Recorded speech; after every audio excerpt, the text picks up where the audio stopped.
तर मुख्यमंत्र्यांच्या विरोधात सुद्धा आम्ही आंदोलन करू, उपोषणाला बसू. माहिती अधिकार कायदा 2005 जो कायदा झाला त्या कायद्यामध्ये काही बदल केलेले आहेत. माहिती मागत असताना काही बदल केलेले आहेत. जसं की जे माहिती शुल्क होतं त्याच्यावर तिकीट लावावं लागायचं, ते 10 रुपयावरून 30 रुपये केलंय.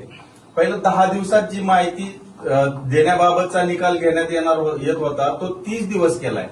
त्यासोबतच वरिष्ठ आता ठरवणार आहेत की ही माहिती द्यायची का नाही. आपली अधिकारी ठरवणार ही माहिती लगेच का नाही द्यायची, माहिती अधिकारात मागवलेली माहिती. असे काही बदल केलेले आहेत.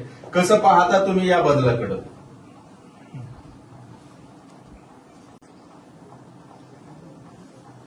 जे बदल केले हा दोष आहे.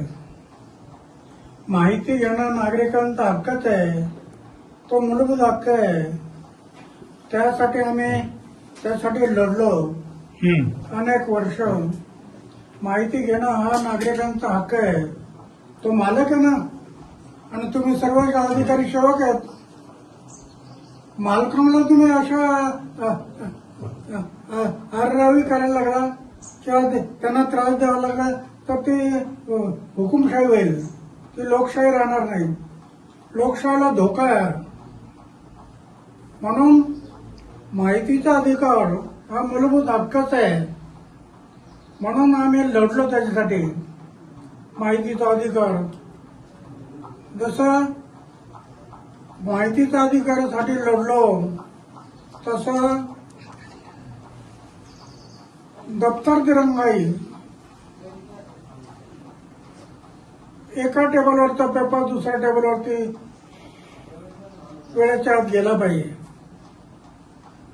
दप्तर दिरंगाई, बदलांचा कायदा, हेच अधिकाऱ्यांसाठी जो अन्याय होत होता अधिकाऱ्यांवरती.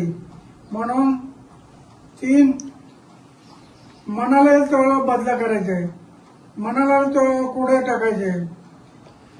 म्हणून आम्ही 3 वर्षात बदली नाही, 3 वर्षाच्या आत बदली करायची नाही. हे सगळे आम्ही कायदे केले. शुल्क वाढवलं अण्णा. माहिती अधिकार मागवण्यासाठी जे 10 रुपयाचं तिकीट लागेल, शुल्क वाढवणं हा फार मोठा दोष आहे. शुल्क म्हणजे तुम्ही पैसे कमवायला बसला काय? सरकार म्हणजे पैसे कमवणारं साधन नाही, तर जनतेचं हित पाहिलं पाहिजे. जनतेचं हित तुम्ही डोळ्यासमोर ठेवलं पाहिजे. तुम्ही पैसे कमवायला लागला, पैसा जर डोळ्यासमोर ठेवला तर बरोबर नाही. बरोबर. परत अपीलीय अधिकाऱ्याने आता ठरवायचंय की माहिती द्यायची का नाही आणि ती किती दिवसात द्यायची हे सुद्धा ठरवणार आहे अपीलीय अधिकारी. हे नाही, माहितीचा अधिकार तुम्ही सरकारने नाही ठरवायचं. माहिती एकदा दिली, आता नॉर्मल तुमचं एक तिकीट होतं, तिकीट ते बरोबर होतं. नाहीतर कोणी माहिती यायला काही गरज नसताना माहिती मागायला लागली तर बरोबर नाही. पण तिकीट हे बरोबर आहे. पण तुम्ही 10 रुपयाच्या माहितीचा 10 रुपयाच्या तिकिटाच्या ऐवजी 30 रुपये करायला लागला तर शासन पैसे कमवण्याच्या मागे लागलं असं म्हणायचं. तुम्ही काय बोलणार? ही जनतेची छळवणूक आहे.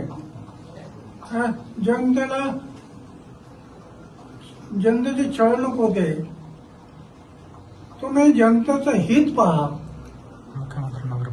तुम्ही आणि त्याप्रमाणे तुम्ही करा. तुम्ही मुख्यमंत्र्यांना काही पत्र किंवा काही बोलणार आहेत का? मुख्यमंत्री काय, आम्ही हे पाहू, याच्यात बदल नाही केला तर मुख्यमंत्र्यांच्या विरोधात सुद्धा आम्ही आंदोलन करू, उपोषणाला बसू. एक उपोषणाला माहितीच्या अधिकारासाठी केलं. माहितीचा अधिकार, दप्तर दिरंगाई, बदल्यांचा कायदा, एवढ्या 10 कायदे, लोकपाल, लोकायुक्त, 10 कायदे केले. हे जनतेच्या हितासाठी केले. सगळे जनतेचं हित. माझ्या आयुष्यात झोपण्याचा बिस्तर आहे, जेवणाचं ताट आहे, काही ठेवलं नाही. माझं बँक अकाउंट कुठं असतं माहित नाही. पुरा जीवन समाजाच्या सेवेसाठी लावलेलं आहे. आणि समाजावर अन्याय होत असेल तर पुन्हा एकदा उपोषण. याच्याशिवाय माझ्याकडे दुसरा पर्याय नाही. कारण माझ्याकडे काय कुठं मोठा संघटन नाही, कुठं काय नाही. पण उपोषण हा माझा मार्ग आहे. आणि मी आतापर्यंत एवढे उपोषण करत आलो, त्याच्यातून 10 कायदे केले. आता पुन्हा एकदा वेळ पाहिली तर वयाच्या 90व्या वर्षी पुन्हा एकदा उपोषण करण्याची वेळ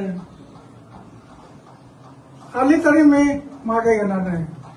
जनतेच्या हितासाठी मी जीवन अर्पण केलं ना. जगेल ते समाजासाठी, देशासाठी, आणि मरेल ते समाज आणि देशासाठी. ते व्रत घेतलं मी.